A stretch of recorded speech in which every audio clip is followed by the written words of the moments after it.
हमारे राष्ट्रीय लोकदल के राष्ट्रीय अध्यक्ष और हमारे नेता माननीय जयंत चौधरी जी अब जो सरकार में कौशल विकास के स्वतंत्र मंत्री और शिक्षा विभाग के राज्य मंत्री के रूप में आज गांव गढ़ी नोआबाद में उनका आगमन हुआ है। मैं गढ़ी नोआबाद की तरफ से, पूरे क्षेत्र की तरफ से, अपने विधानसभा बुढ़ाना व जनपद मुजफ्फरनगर की तरफ से अभिनंदन करता हूं और स्वागत करता हूं माननीय जयंत चौधरी।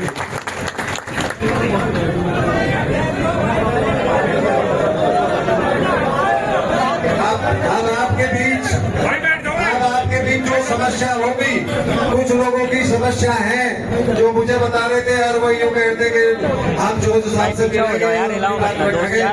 बात में पहले चौधरी साहब के विचार सुन ले और मैं जंग बहादुर सिंह से स्वागत बहुत दूर है। जंग बहादुर सिंह जो श्री राम तोमर के बेटे हैं और हमारे जीएम रहे हैं बसाना मिल में, वो बहुत पीछे खड़े, तो मैं उनसे भी अनुरोध करूंगा कि एक दफे नमस्ते कर लें चौधरी साहब को।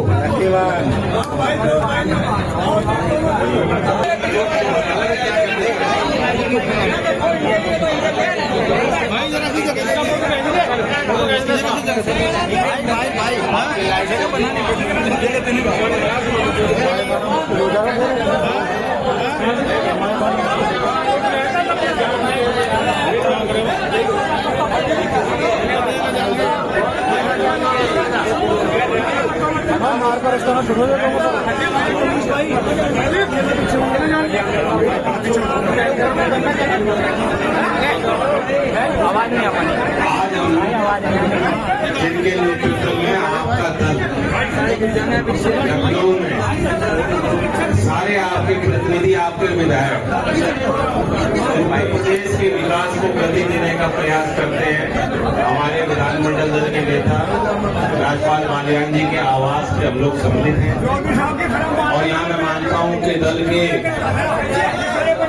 सबसे पक्के जो समर्थक हैं, मतदाता कार्यकर्ता हैं, निजी तौर पे शुभचिंतक हैं, थोड़ा सा हो जाए दोस्त, जो बैठते हैं, चर्चा करते हैं, जोड़ते हैं लोगों को, आगे की चिंताएं करते हैं, सुझाव देते हैं, सब लोग आए हुए क्षेत्र के सारे मौजूद लोग और बहुत ही अल्प समय में आयोजन हुआ।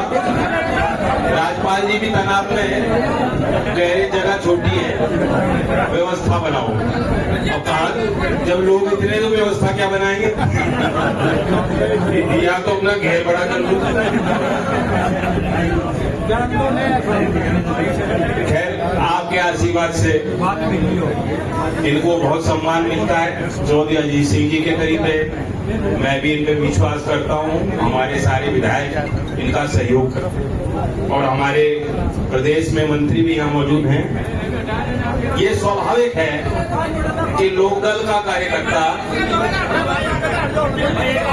जिसे फूल तो कभी मिले नहीं, कांटे ही कांटे मिले हैं, जीवन ही कांटों का है। हाथों में चोट लगती, पाँव में चोट लगती, ये किसानी इसका नाम है। दिल पे भी चोट लगती है, जब मंडी जाते हो तब चोट लगती है, फसल खराब हो तब चोट लगती है, बच्चों को नौकरी न मिले तब चोट लगती है, गुर्बत की चोट लगती है। तो हम तो ऐश और आराम की जिंदगी के आगे नहीं।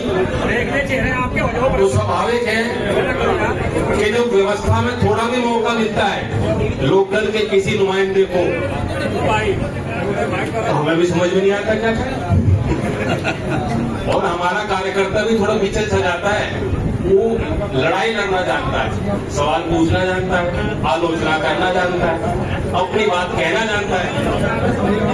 बात बनवाना वो दूसरी कला है, बात बनानी जो पक्की जमीन को उतर जाए, योजना बन जाए, वो दूसरा अनुभव है। चौधरी चरण सिंह को वो बहुत अनुभव था, वे तकनीकी और बारीकी पहलुओं पे नजर रखते थे, पढ़ते थे। चौधरी अजीत सिंह जी 4:30 बजे सुबह करके सारे दुनिया के अखबार और खबर पढ़ रही थी। मुझे कोई पर्ची या किताब देते थे, कोई आखिरी मेरी आवाज तो जा रही है। और इस अध्ययन विचार के बाद ही जब उनके पास कोई सत्ता की बागडोर मिलती थी, उनके हाथों में वो काम करते। तो एक तो हमारे कार्यकर्ताओं को, जब हम सड़क पे रहते हैं हमारी शैली होती है। आज हम सरकार में हैं, हमारी क्या शैली हो कि इज्जत भी बनी रहे और काम भी हो जाए। ये दोनों काम हमें करना है। हमारे प्रतिनिधियों पे भी बहुत भारी दबाव रहता है। ये भी मैं जब इनको मिलता हूँ मुझे देख के तो मुस्कुरा लेते हैं, लेकिन मैं देखता हूँ इन पे बहुत भारी प्रेशर है कि अब हमें थोड़ा सा इतना सा मौका मिला है और काम हमें इतने लोगों के लिए करना है। तो यही लोकतंत्र है। ये कोई बुरा मानने की बात नहीं है। ये जनता का दबाव किसी तरीके से लोकदल के जनप्रतिनिधियों पे, मुझ पे बना रहे और उसमें हम लोग काम करें, आपके कहने पे काम करें, आपके नक्शे कदम पे चलें, आपके दर्द को समझें, आपके दुख दर्द में शामिल हों। अगर हम लोगों की यही शैली रहेगी तो आज जो हमारी पार्टी का अस्तित्व है वो बढ़ के, जो कभी चौधरी अजीत सिंह जी से भी पहले चौधरी चरण सिंह के समय आपके दल का अस्तित्व था, हम दोबारा हासिल करेंगे। आपको खुशी होगी जानकर, कल मैं चंडीगढ़ था।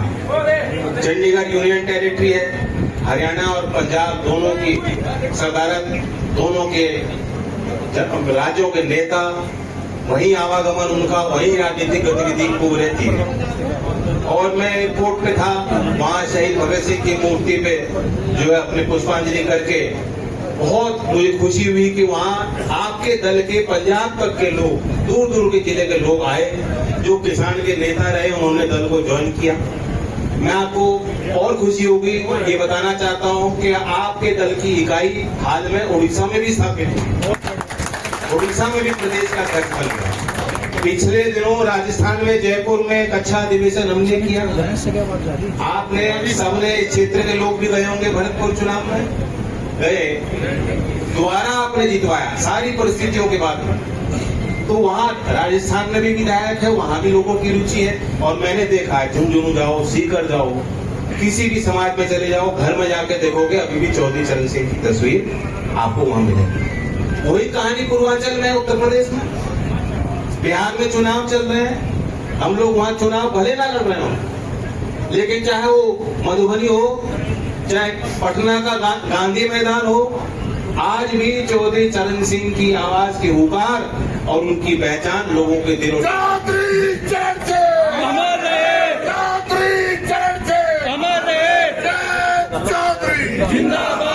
अब हम लोगों की गतिविधि क्या रहे कि इन लोगों को हम एहसास करें कि हम इनके बीच में मेहनत कर रहे हैं। इसके लिए मैं अपने दल की बैठक लूंगा, नेताओं से मशवरा करूंगा। मेरे समझ से 2 अक्टूबर गांधी जयंती से लेकर 31 अक्टूबर सरदार पटेल जयंती, ये महत्वपूर्ण राष्ट्र की तारीख है जो हमारे देश के इतिहास में दर्ज हैं, लोगों के मन में उतरी भी हैं। दोनों ऐसे नेता थे जो चौधरी चरण सिंह जिनका सम्मान करते थे, आज भी हम सब लोग करते हैं। तो इस 2 तारीख को चुनते हुए पूरे महीने के एक अभियान एकता यात्रा के नाम से उत्तर प्रदेश में भी और दूसरे राज्यों में भी, अगर आप मुझे अनुमति दें और आशीर्वाद दें और ताकत दें, तो हम लोग एक विशेष अभियान चलाएं। आप राजी हो? क्योंकि जब लोगों के बीच जाते हो बहुत कुछ मिलता है। तो इसकी बैठक सभी विधायकगण जो राज्य कार्यकारिणी है, प्रदेश के नेताओं को मैं जल्दी बुला के बैठक करके हम इसकी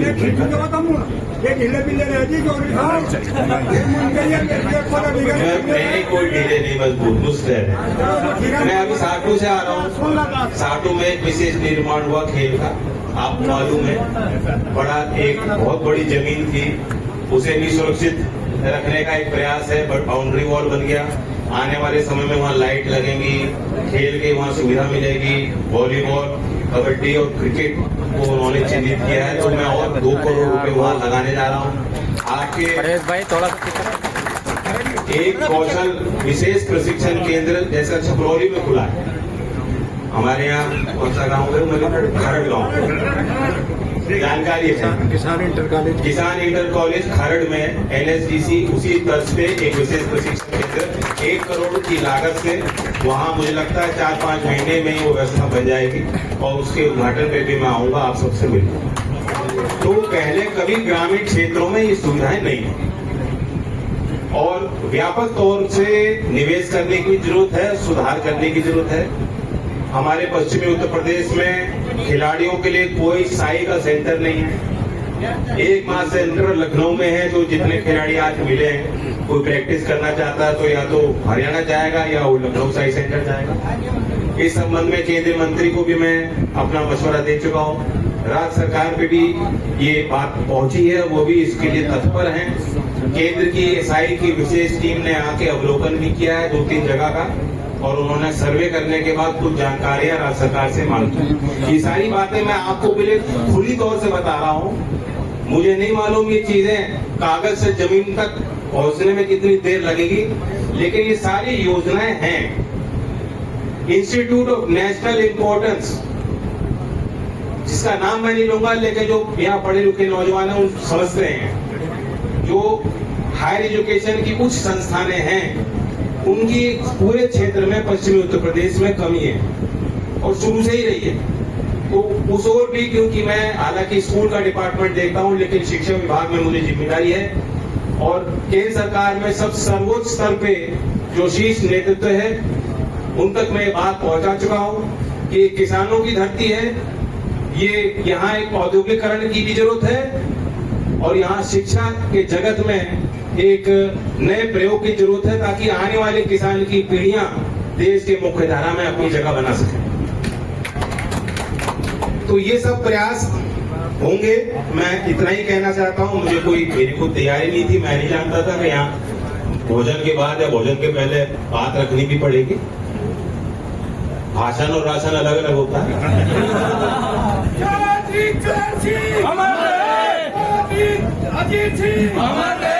तेजपाल जी की आदत है।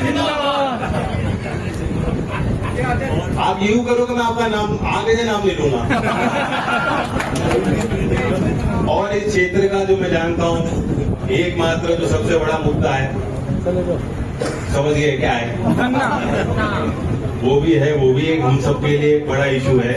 और मैं जानता हूँ राज्यपाल जी हो, हमारा कोई विधायक हो, मंत्री हो, मुख्यमंत्री, क्योंकि राज्य स्तर की बात है, केंद्र सरकार तो FRP बढ़ा रही है खूब, और जो मिनिमम सेलिंग प्राइस शुगर की और एक्सपोर्ट का प्रबंधन चीनी का, जिस पे कुछ प्रतिबंध लगे थे, हाल के दिनों में मैं केंद्र सरकार में पूरी बात रखी है। मुझे उम्मीद है केंद्र सरकार किसान के हितों में उसमें निर्णय लेगी।